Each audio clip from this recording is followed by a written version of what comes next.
All right, good morning. Welcome in. Going to give it a moment for folks to join.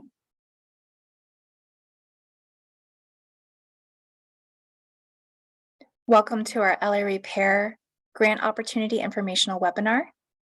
Going to give it another moment for folks to join.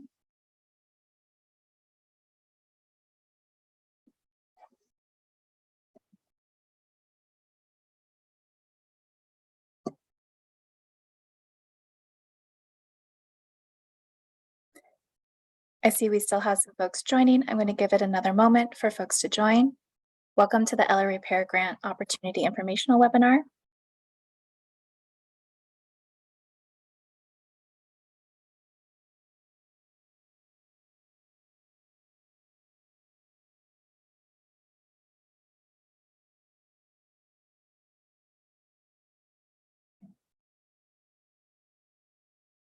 Okay, we're going to get started. Good morning, everyone. My name is Allison Wilhite. I am the program manager for LA Repair, our participatory budgeting pilot program. We're really excited to present to you our grant opportunity that has just opened.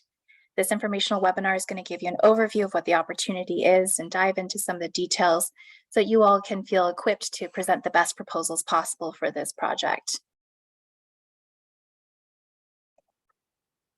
With all of our program meetings, we like to start with a land acknowledgement. So we'll take a moment here. We recognize and acknowledge the first people of this ancestral and unceded territory, the land that today we call Los Angeles County. With respect to their elders, past and present, we recognize the Tongva, Tataviam, and Chumash as the original stewards of this land and who continue to lift up their stories and culture. The agenda for today, we're going to start with some brief introductions about our team for LA Repair in the Civil Rights Department. We'll provide an overview of the LA Repair program, and then we'll dive into the specifics of this grant opportunity. We'll go over the available grant funding, the eligibility for proposers and proposals, the program concepts that you'll be responding to, the application and evaluation procedures, and then some tips for planning ahead and some available resources to you. We'll conclude with question and answer time, which will be your opportunity to ask any questions you have.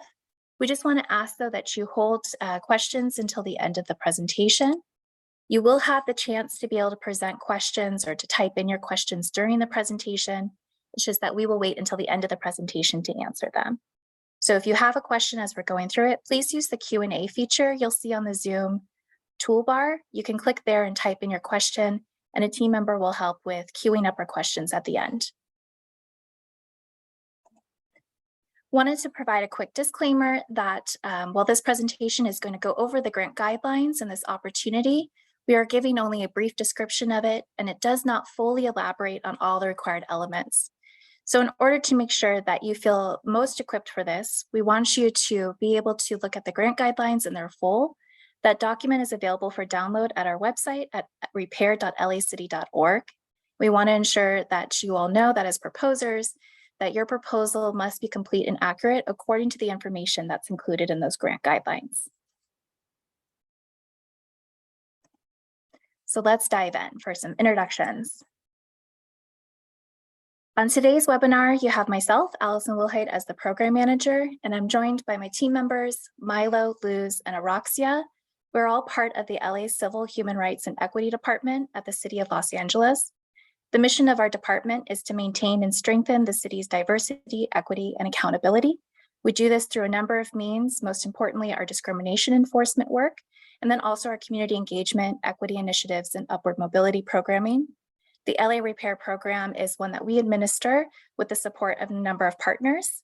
We work specifically with the Los Angeles Public Library in helping us with getting this word out through our outreach activities, as well as we're partnered with a national nonprofit called the Participatory Budgeting Project, which lends their expertise to how we can best do participatory budgeting for a city like Los Angeles. With them, we have some sub-consultants, the Trace Lunas consulting firm, which helps us with facilitation, and our Estelano advisors, which helps us with evaluation. Considering that this is a pilot program, evaluation is going to be key to us throughout. So starting into, let's go over what is LA Repair. LA Repair at its basis stands for Reforms for Equity and Public Acknowledgement of Institutional Racism. This program was first conceptualized by Mayor Eric Garcetti as part of his justice budget. And the purpose of the program is to provide roughly $8.5 million directly to 9 communities that were called repair zones through a participatory budgeting process. The way participatory budgeting works is it's a very participatory process from the very beginning, in that we seek input from our community members in these repair zones to help us design the process, to help us know which ideas they want to see funded. Then we go through to community-based organizations and nonprofits such as yourselves to respond to those ideas that the community has lifted up. The proposals that you submit as part of this development process would be put forward on a ballot for a vote for the community members to decide which ultimately will be funded. Once we have determined which programs had received the most votes, the city will then fund and implement those programs for CBOs and nonprofits to do in the community. At the end of this process, we'll be evaluating it so that we can make our recommendations back to the mayor and city council and hope to continue this program for additional cycles to come. When it came to selecting our repair zones, we were looking for looking at neighborhoods that have been the most underserved in our city and that have been greatly impacted by structural and historic racism. So the 9 repair zones that are receiving this funding are those that sit at that intersection of race and poverty within the city. There were several factors that went into consideration for determining which communities to move forward for this first pilot program. We looked at information like employment and poverty data, COVID-19 case rates. We looked at different indices that tell us about social vulnerability and environmental justice, as well as we looked at those neighborhoods that have been historically redlined. The geographic boundaries are in line with our community plan areas, which connect this particular project or program to some of the larger existing participatory processes at the city, such as the planning process that our planning department uses. So you'll see on this slide, the 9 repair zones that were selected for this first cycle of LA Repair. The 3 that are highlighted in green, Mission Hills, Panorama City North Hills, Boyle Heights, and Southeast Los Angeles, are the 3 repair zones that this particular grant opportunity is responding to. The other 6 repair zones are going to be starting this process early next year. We'll be beginning with some applications for them for committee members in January of 2023. And then from there, they'll be starting this process, and the grant opportunities for them will come up later.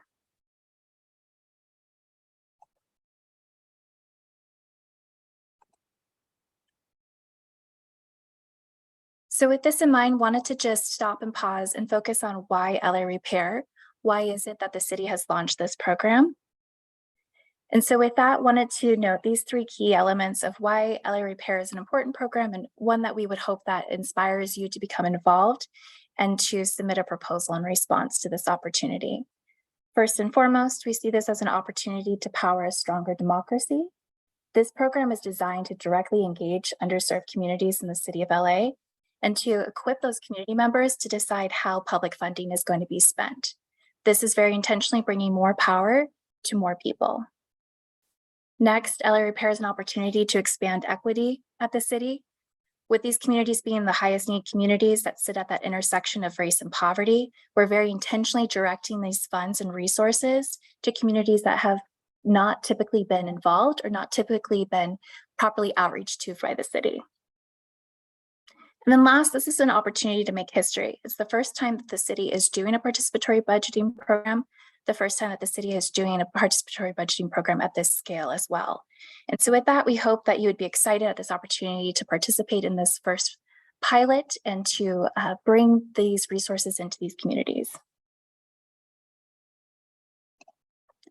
So next, I'm going to get into the specifics of this particular grant opportunity. So first, wanted to go over the funding distribution. As I mentioned, there's approximately $8.5 million that's available across these 9 repair zones. The way the funding was distributed across the repair zones was based on the population of the repair zones. So they each received a share of that pot of funding that then is going to make up the available funding for those grants. So you'll see for Mission Hills, Panorama City North Hills, and Boyle Heights, They both received a 9.1% share of the funding. So there's a total of $775,000 available for grants, and we're able to offer up to 3 grants for those 2 repair zones. The third repair zone that we're focused on right now, Southeast Los Angeles, because it is a larger repair zone, it has a larger share of the population.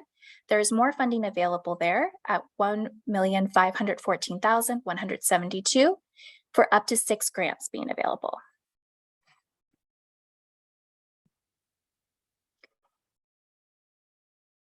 Going over now the minimum grant funding and the maximum grants available. As you just saw, there are up to 3 grants available for those first 2 repair zones and up to 6 available for Southeast Los Angeles. That means only up to 3 will be selected for those first 2, and only up to 6 will be selected for Southeast Los Angeles. We wanted to be mindful of how it is that we can maximize the impact of the funds that are available. So with that, we provided this guidance that we recommend your proposal be for a minimum of $250,000 and up to the available funding amount for that zone. So for example, for Boyle Heights, we're looking for a proposal that has a minimum of $250,000 to it, or that is up to $775,000. This way, so that when we're going through the ballot and folks are voting on which they'd like to see funded, there's the potential that only one project will be funded for that maximum amount, or that we could have 2 or 3 projects funded that total altogether up to that maximum amount. With this in mind, we encourage you when thinking through your proposal and thinking through your budget for your program, that you consider how it is that you can best scale your program, and consider how then with your estimated costs you provide, how that could be done by a per person served, or however that might make most sense for your program. We wanted to note then too, because of this contingency plan for how it is that the vote will happen, in the case of a tie, or if the top ranked proposals collectively go over the amount of funding available, we at the city want to work with the proposers who receive the most votes to help them with scaling their proposals so that we can make sure that we are maximizing the funds available, but then also still maintaining the integrity of the proposed program. If your proposal is selected and that you receive the most votes and it's determined that we'll be able to provide you the funding, we wanted to note then how the funding distribution will work. Those selected proposals will receive the grant funding in 2 payments. This is so that we can ensure the city funds are being spent responsibly in order to implement this program and their project scope of work. So the first payment of 50% of the funding will be distributed as what we call an advance payment, after you've submitted all of the necessary paperwork and you have executed the contract with the city. The second payment of 50% of the funding, so the remaining 50% of your grant, will be distributed at the halfway point of the program or project. And that's going to come after the submission of a narrative progress report, which will include any of your updates on key deliverables and metrics and a current standing of your finances.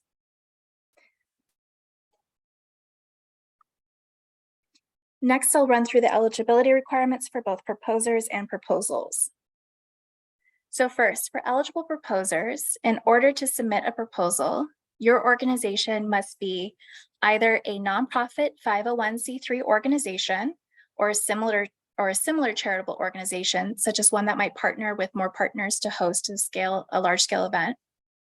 Or your organization must at least be an established organization through the Department of the Treasury Internal Revenue Service with a W-9 and with a valid City of Los Angeles business tax certificate.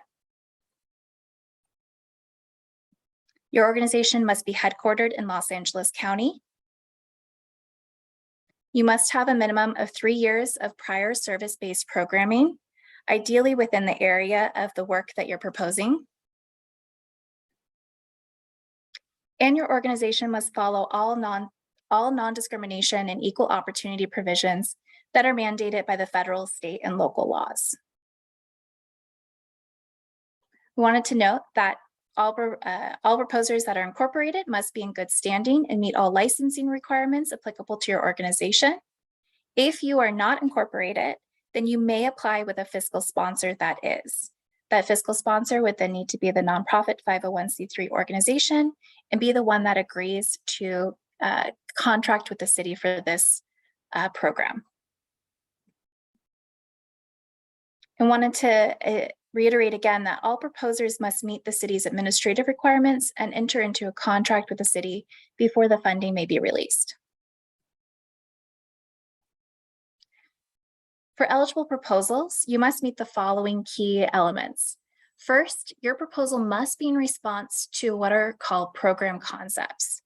Our advisory committee that oversees the work of LA Repair in each of these repair zones has taken the community ideas that we collected during the idea collection phase and brought them together into what we're calling these program concepts. So the program concepts are responsive to what the community has lifted up, the most common issues that we saw come out of these repair zones during that idea collection phase. So your proposal must be responsive to one or more of the program concepts for that repair zone. And those program concepts are described in the attachments with the grant guidelines, and we'll be going over those in more detail in the next section of this presentation. Next, your proposal must serve a public benefit. This is required of all city contracts. Proposals that primarily benefit an individual or bring solely a private profit will be rejected. Then your proposal must have a geographic focus that is focused on the repair zone to which you're applying for. And so the program or project must prioritize your services to people within that designated repair zone and not beyond. And lastly, your proposal needs to be able to be completed within the program timeline, which is a 1-year timeline. So once the funds are expended after the contract has been established, you'll have 1 year in order to expend all of those funds and complete the program as you've set it out. So just in thinking this through, some example eligible proposals may be pilot programs that you can accomplish within 1 year, clearly one-time projects, or they could be a continued or expanded programming for your organization that you will be able to track and monitor the completion of within 12 months. Next, I want to get into the specifics of the program concepts across those 3 repair zones. As I said, these program concepts are lifting up what were the most common issues that the community in those repair zones identified during our idea collection phase. So for that, with the Boyle Heights repair zone, these were the 3 key areas that we saw the most ideas come from. First, under housing and transportation, they're looking for a program that would provide basic rent assistance to Boyle Heights residents with a focus on avoiding displacement and prioritizing long-term tenants in the community. Next, they're looking for a program within health and well-being that would provide free or subsidized wellness programming, memberships to the YMCA for individuals, families, households, or extended family members. Then under environment and climate, they're looking for a program that could implement clean and green activities, such as pressure washing of sidewalks, cleanups, tree planting, and creating new green spaces, as well as building some community involvement through community cleanup days. For the Mission Hills-Panorama City North Hills repair zone for their program concepts, they're first looking at for environment and climate, a program that would provide landscaping to public spaces to create a more beautiful, green, and cohesive outdoor space, as well as in doing this, provide some skill building and internship opportunities, especially for young people within the repair zone. Under housing and transportation, they're looking for more housing navigation services for the unhoused in the community, as well as would like to see this be a program that could connect a peer-to-peer component for formerly unhoused people to work with currently unhoused people to give them the connections and support they need. Lastly, for under health and well-being, this community is looking for the creation of new community gardens to increase access to fresh produce, as well as to build in some community connections through programming and committees that oversee these garden activities. In Southeast LA, for their program concepts, first under housing and transportation, they're looking for a program that could provide rental assistance and wraparound services to support their unhoused neighbors. Under education and access to information, they're looking for a program to provide financial aid, financial literacy, college application workshops, mentorship, and emotional support to low-income and other historically marginalized students, particularly those currently in high school, such as juniors and seniors. Lastly, under health and well-being, They're looking for a program to provide free, high-quality, culturally responsive mental health services. I want to note for each of these program concepts across the 3 repair zones, there are more details included in the specifics for why this program concept is being lifted up or what it is they're hoping to see accomplished through this program concept. And those details can be found in the attachments in the grant guidelines. So next, how to apply and how it is that your application will be evaluated. To apply, all the applications must be submitted electronically as one document in a PDF format via email to repair@lacity.org. These applications must be submitted no later than the posted deadline, which is Friday, January 20th, 2023 at 5 p.m. We ask that you please use legible fonts and formatting, such as Times New Roman font size 12, single-spaced and 1-inch margins, and that you complete in your application the following contents. They should be in this order. You should start with a cover letter, then a table of contents, a summary page of the program that you're proposing, then the narratives, which we'll get into more detail on shortly, as well as your attachments at the end. So for each of those in a little more detail, for your cover letter, this should be an introductory letter limited to 1 page that includes your organization's name, mailing address, and then the contact information we'll need for the person authorized to represent your organization regarding all matters related to your proposal and any grant that you may receive. Next, for a table of contents, a clear identification of the contents by each section and page numbers.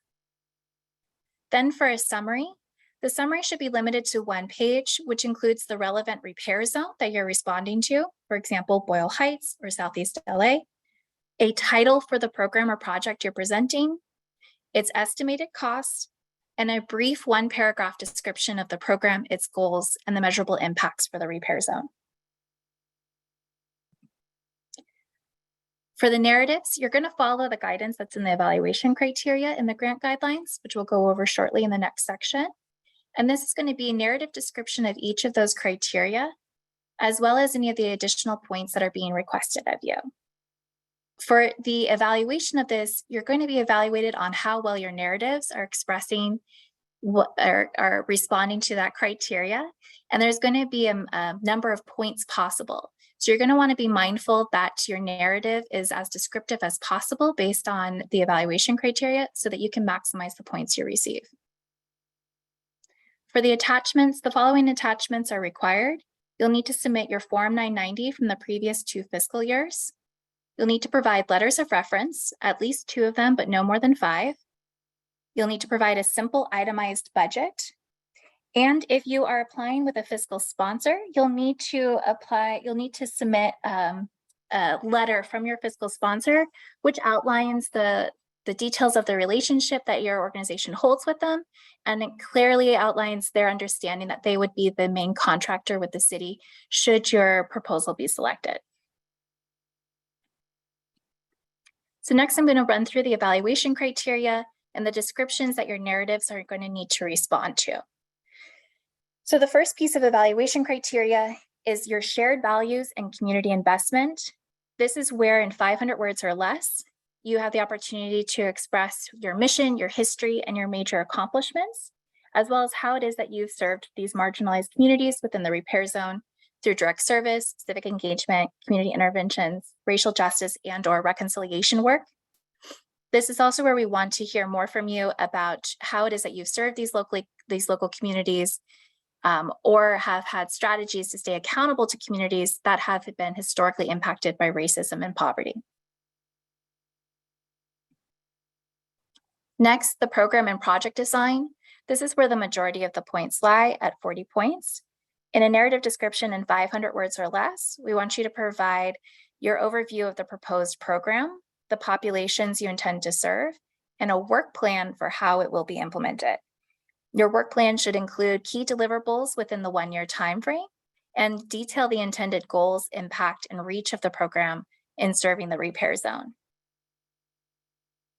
Your narrative description should really clearly indicate how it is that you're responding to one or more of the program concepts that were identified by the community. Next, You'll be evaluated on your capacity and relevant work experience. So in a narrative description in 250 words or less, we want to hear from you how it is that you can demonstrate the quality and depth of your experience and expertise as it relates to the services you're proposing. This can be done through including your training that you've received, any work experience you've had with the City of Los Angeles or other government agencies, and a description of the services you've completed in the past. This is also where you would include at least 2 letters of reference attesting to your experience. These letters of reference should come from program participants you've worked with in the past, and you can have no more than 5 of these letters to accompany your proposal. Lastly, you'll be evaluated on the budget and cost effectiveness that you present. So while we've asked for a simple itemized budget, we also want to have you provide a narrative description in 250 words or less that describes how your proposed program will be implemented within the timeline and within the proposed budget. You should use this narrative to justify the cost of the programming that you've outlined in your budget and demonstrate an ability to maximize the funding that you're requesting, including a description of how the program may be scaled in the event of multiple programs being selected in the repair zone.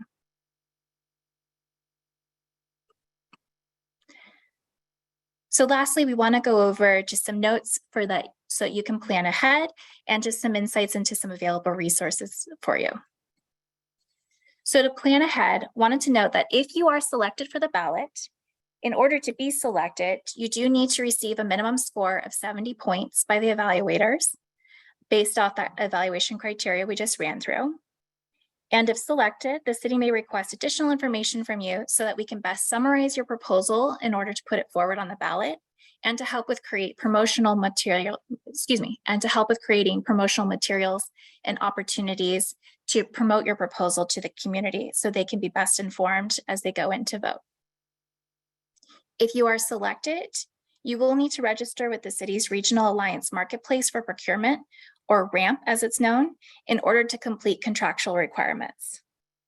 Terms of your agreement will be stated in the contract between your organization and the City of Los Angeles, or LA Civil Rights Department, which that agreement will also include the reporting requirements, like what I mentioned, for in order to receive the second 50% disbursement, you'll need to meet our reporting requirements for that halfway point, as well as we'll have reporting requirements for at the end of your program, at the end of that 1-year mark, so that we can properly evaluate the work you've done. Monitoring evaluation will be conducted by a fiscal agent that we're bringing on to help us with overseeing the financial aspect of this work, and by our department at the City of, with the City of Los Angeles, LA Civil Rights Department. For some available resources, I want to invite Milo and my team to speak to this piece and the available resources that you have. Thank you, Allison. Good morning, all.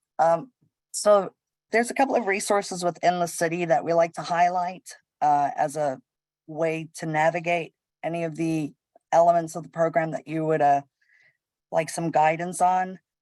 One of them is through the Business Source Centers. It's a component of the EWDD, the Economic Workforce Development Department. They assist small businesses with program assistance in understanding and navigating city departments.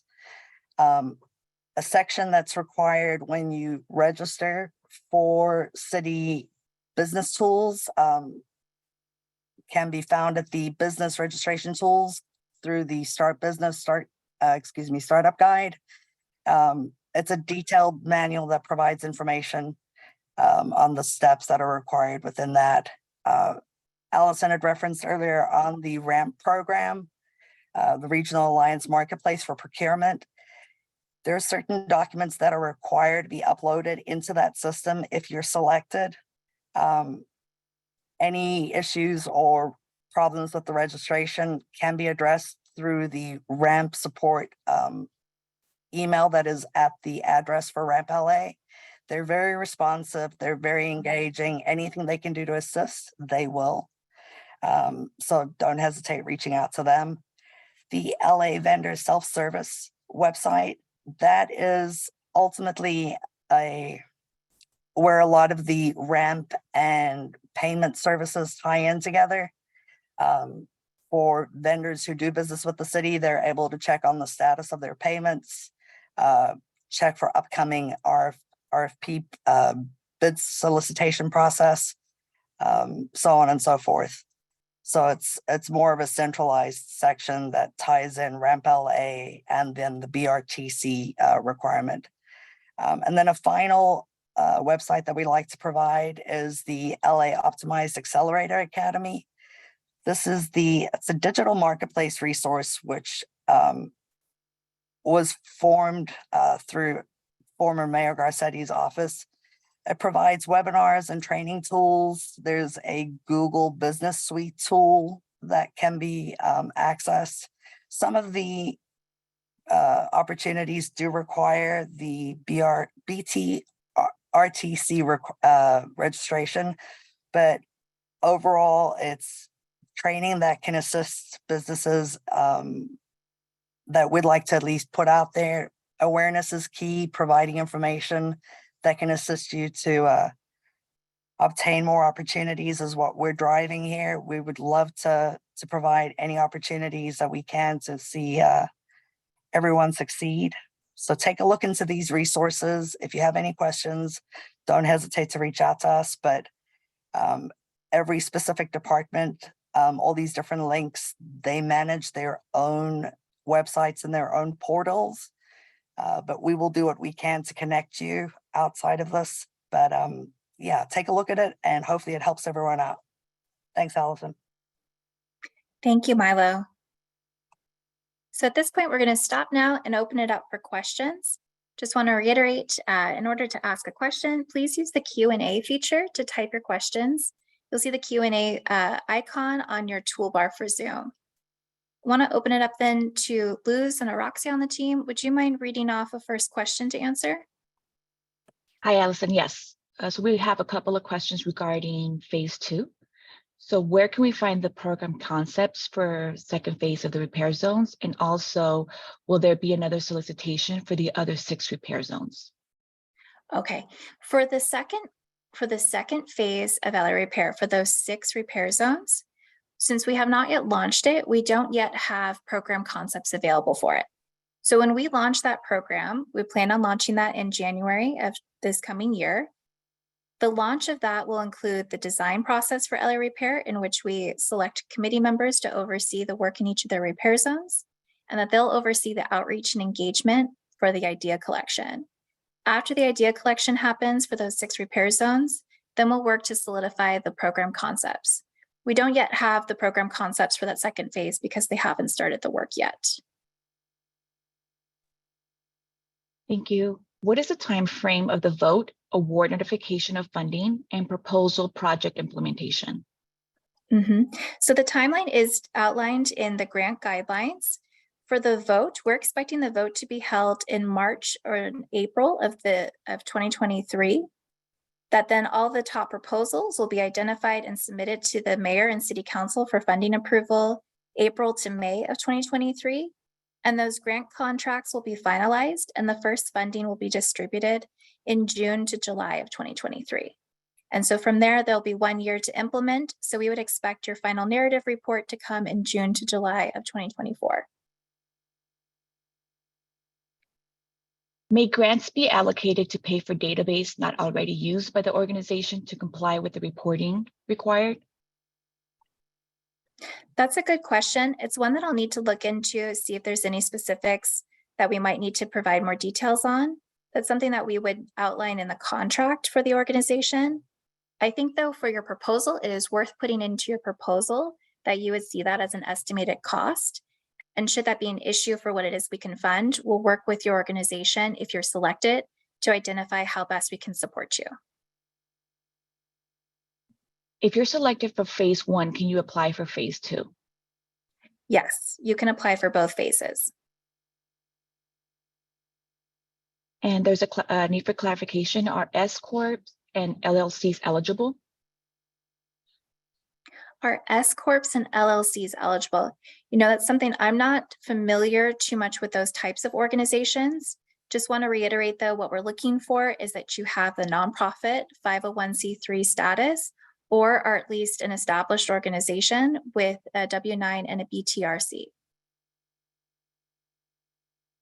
There's a question regarding how many proposals to submit. Do organizations need to submit separate proposals for each repair zone? Yes, your proposals will need to be unique to the repair zone you're applying to. So if you intend to apply to do a project in Boyle Heights and to do a project in Southeast LA, for example, those will need to be separate proposals because they will be evaluated separately and on separate ballots for those repair zones to reply to. A question regarding grant funding. Can it be used to provide direct assistance to community members? For example, rental assistance. Specifically, the mention is in Boyle Heights. Yes, it can be used for that purpose. And I know that's outlined for the program concept for Boyle Heights, is that they're looking to see rental assistance provided. We will need to work with the organization if you're selected in your contract to ensure that we have clear guidelines for how it is you track that funding in the instance of if the city and the program is ultimately audited. But yes, direct assistance is available. You are able to provide direct assistance to your program. Another question regarding second phase. Will proposals be due around June 2023 or later in the year? For the second phase, what do we expect with the timeline? For proposals, yes. Right. It's a good question. And fortunately, it's a little difficult to estimate what the timeline will be because there could be any delays that come up that we don't want to misspeak to than what to anticipate. I would, though, just upfront expect that we will do idea collection in early summer of 2023, which would then have proposal development happen in late summer or early fall. As someone is asking, can they volunteer in the committee for the second launch? For the committee, we'll be opening our applications for the committee late January 2023. The applications will be available on the repair.lacity.org website. And if you want to look now, you'll be able to learn more about the application and what's going to be required for it on our website. And there was another question regarding how can folks be updated, and the recommendation is that you check our website. Will the vote be confined to each repair zone or citywide? The vote's going to be specific to each repair zone. Must all proposed service-based project can be carried out within the designated repair zone, or can individuals be transported outside of the area for the program project? Good question. So long as the services are services directly to people who live within that repair zone, I believe that would then be okay. You would be able to transport folks outside of the repair zone so long as they're receiving services because they are located within that repair zone.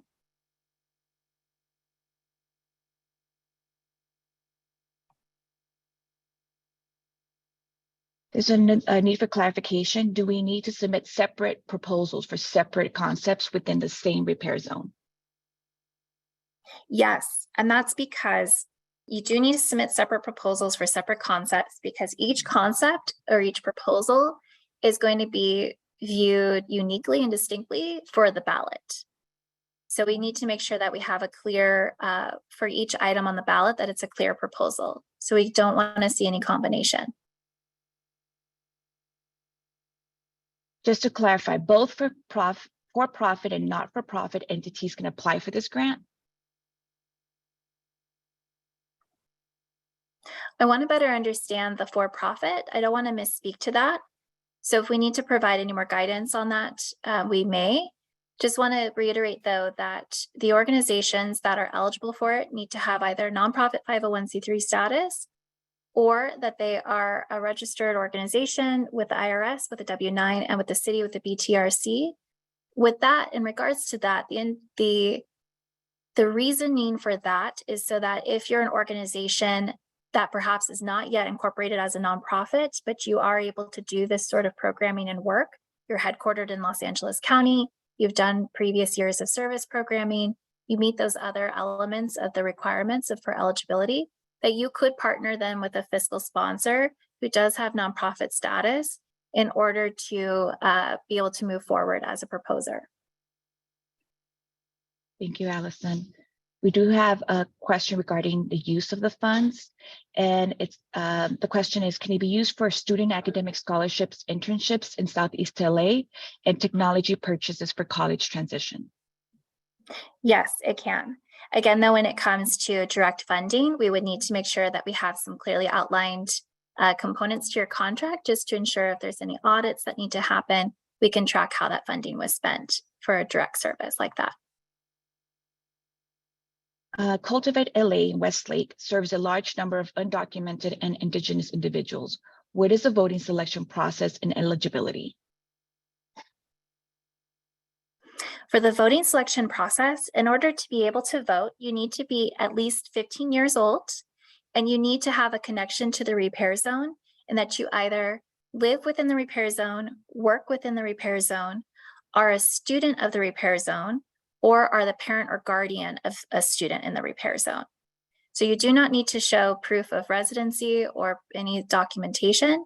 You just need to meet those components that we can then verify through a personal attestation.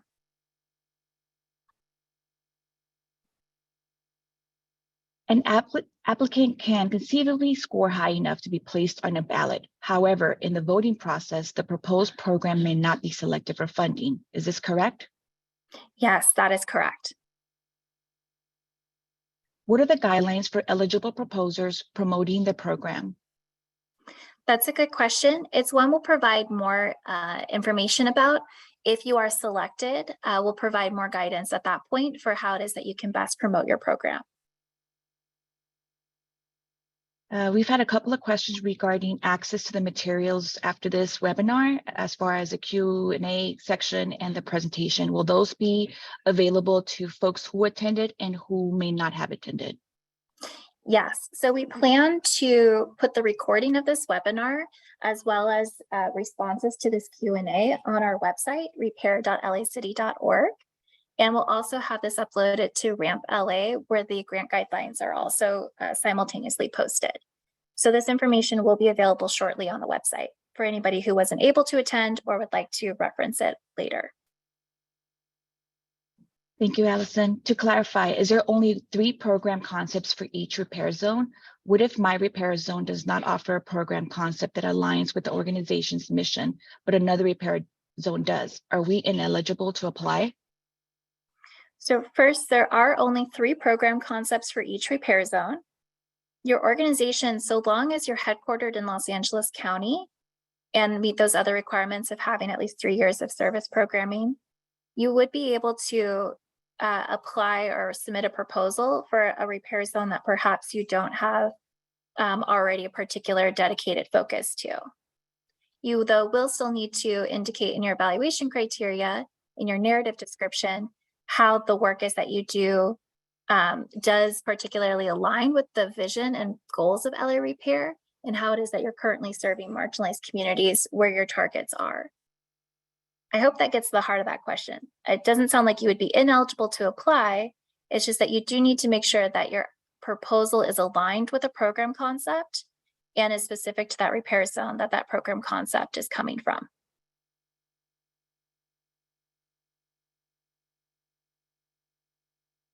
Another follow-up question to the materials available after this webinar. Will the attendee list with the email addresses be provided after this meeting?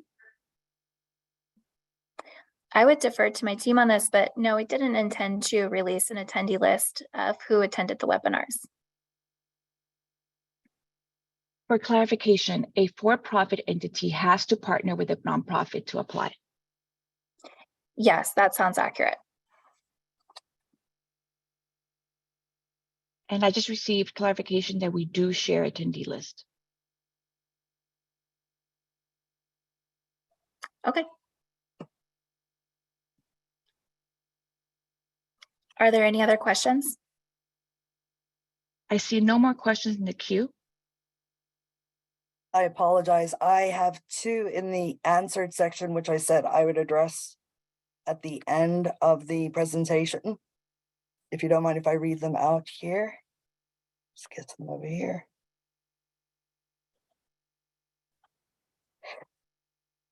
This is from Maliko. How strict is the available funding requirement? I wanted to see if we could maybe get a little bit of clarification on the question. Well, I'm not sure what you mean by how strict it is, but the available funding, it is established for each of those repair zones that up to amount. So that is, for example, Boyle Heights, there is up to $775,000 available for Boyle Heights for a proposal. And then I think this question might have been addressed already, but may one organization apply for more than one zone with one application? This was from new ELA BSC. You would need to apply separately if it's for different repair zones. And that's because your application is going to be considered separately for each of those repair zones to be put onto the ballot for that particular repair zone. Now, you may have some similar concepts or a similar program proposal, but you will need to have two separate applications across the repair zones.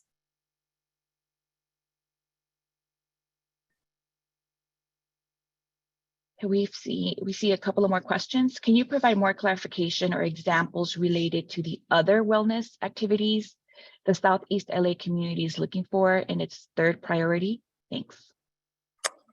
Unfortunately, I cannot expand on what's in the program concepts. The program concepts were developed by our advisory committee and they speak to what the community has lifted up. I wouldn't want to misspeak on what the community may identify as what they consider for other wellness. What I would recommend is, as your organization is thinking through how you can best respond to that program concept, outline in through your own experience, your own capacity, what other wellness activities you may be able to provide as part of your program proposal. And then ultimately the community, when they go to vote, will decide if that's the type of program they want to see funded. Thank you. We have a couple of questions regarding funds and how to use them. Can the funds be used to fund and hire staff? And this is a state. Oh, yeah. Sorry. And the state of funding covers all approved programs? I'm not sure I understand what you mean by all approved programs. So maybe the person who wrote that question could expand a little bit more. There's a need for clarification, Allison. It says, I'm concerned that there's still confusion about the eligibility, as you just confirmed that a for-profit must partner with a nonprofit to apply, which is different than the criteria you mentioned earlier. Can you research this and follow up with the specific eligibility requirement? I'm a for-profit and do not have a nonprofit partnership. Okay, I understand. Yes, I will research this further and follow up with the specifics. We'll make sure that the answer to this question is posted on the website. And also we'll note who it is that asked that question so we can follow up with you directly. I apologize for not being particularly clear on this one. Will revenues for a nonprofit be considered for the amount that they may be awarded? Will revenues be considered for the amount? That's one that we'll need to look into. I want to just note too, we'll do a specific follow-up. My concern with the revenues piece is that we do have the note in our guidelines that the project does need to be for a public benefit and there cannot be any profit back to an individual or an organization.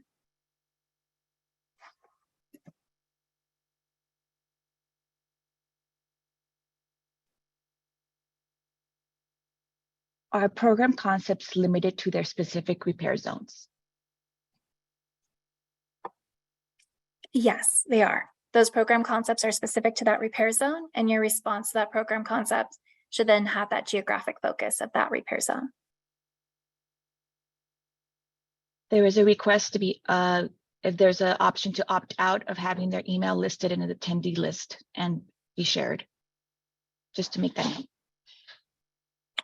Right. I think I'm going to make the decision now. I don't intend on sharing the attendee list. We are keeping an attendee list for our own personal tracking of who's attending these webinars and who's engaging with us, but I do not intend on making that public. Thank you for the clarification. We have a question regarding voting. Who will vote for what organizations receive the funding at the end? Will it be limited to residents from each community, each repair zone? So for the vote, it will be specific to the repair zone. The requirements are who's eligible to vote. For the repair zone, they need to be at least 15 years of age. They need to live within the repair zone, work within the repair zone, or be a student, or be the parent or guardian of a student within the repair zone.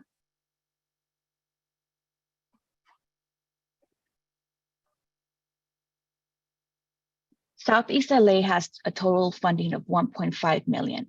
Will that amount cover all approved proposals? I'm not sure if fully, so just to reiterate though, for the available funding, there are up to 6 grants that are available. So ultimately, the proposals that are voted on by the community, the proposals that receive the most votes, will be the ones that move forward. We will not be awarding funding above that total amount for the Southeast LA area. So there may be some adjustments made to the final proposals that are funded. And that's why we ask for the scale, for your ability to scale your program based on number of people served or whatever is going to make the most sense for your particular program model, so that we can ensure that we're maximizing the funding that is available across the proposals that receive the most votes.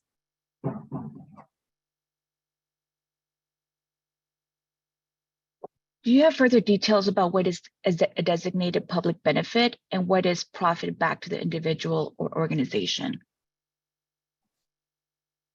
For the public benefit means that the funding needs to go to serve truly to a public cause. It needs to serve the folks that are within the repair zone. You cannot receive profit off of this funding. You cannot claim this funding as part of the profit. If we need to go into more detail into the specifics of that, I'm happy to follow up offline over an email. Thank you. Is there a cap on indirect costs in the budget? No, we do not have a cap on indirect costs.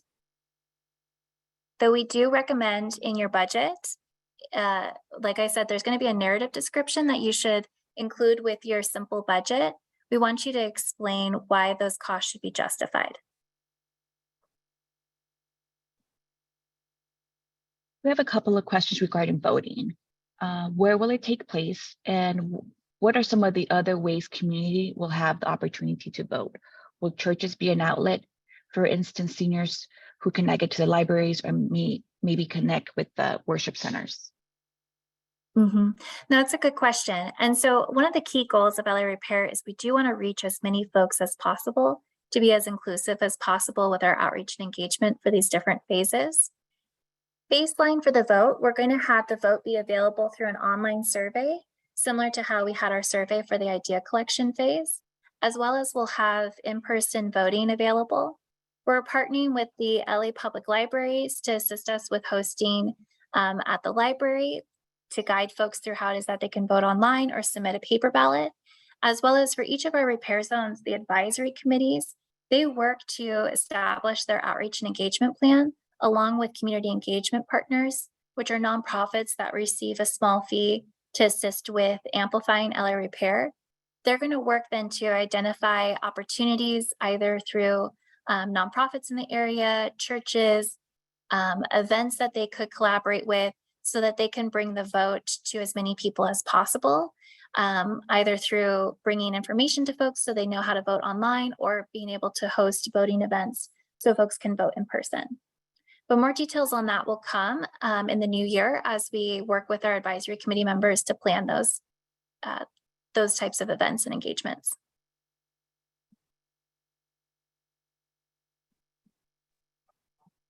There's a statement that says organizations funded within a repair zone be asked to collaborate.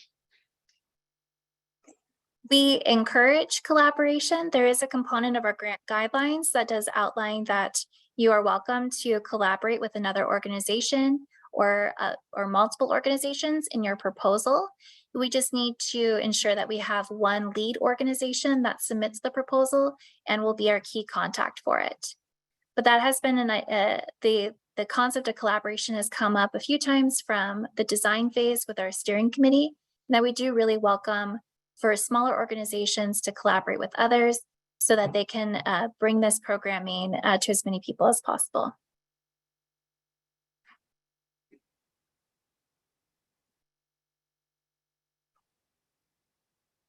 I no longer see any questions in the queue.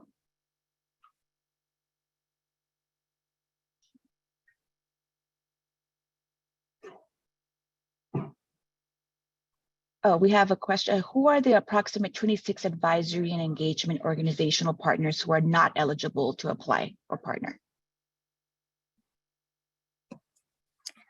The approximate 26, I do not understand that question. So perhaps the person who asked, if you could clarify, please. There's a question regarding, can we provide the specific boundaries of each zone? What are the street borders? For the specific boundaries, you can look on our website, repair.lacity.org, for an interactive map where you can zoom in on the boundaries for each of the repair zones, which will give you a street, which will zoom in all the way down to the street so you can best understand where each of the repair zones are. Wanted to know too, going back to that question about the specifics of the 26 eligible or not eligible, if you could please just send me an email. That sounds like it's a specific question. I just want to make sure I fully understand the nuance of it. Allison, I no longer see any more questions in the queue.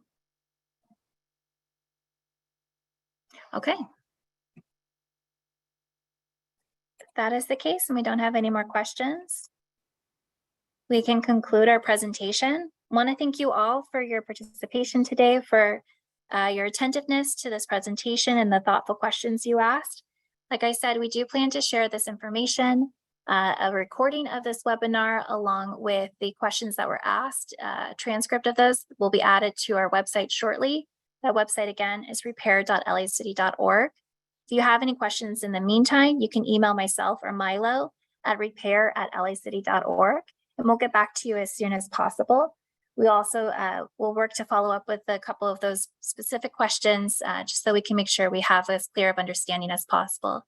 If there are any changes that are made to our grant guidelines as these questions get asked, we'll make sure that all gets incorporated into the grant guidelines that are available on the website and noted specifically what changes were made.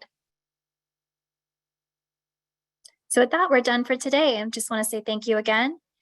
We will have another webinar that will be hosted in January. The details of that are available on the website as well, if you'd like to attend again to answer questions live. Otherwise, we just wish you the best. We look forward to seeing your proposals, and we hope that you have a very relaxing and rejuvenating holiday season. Thank you, everyone.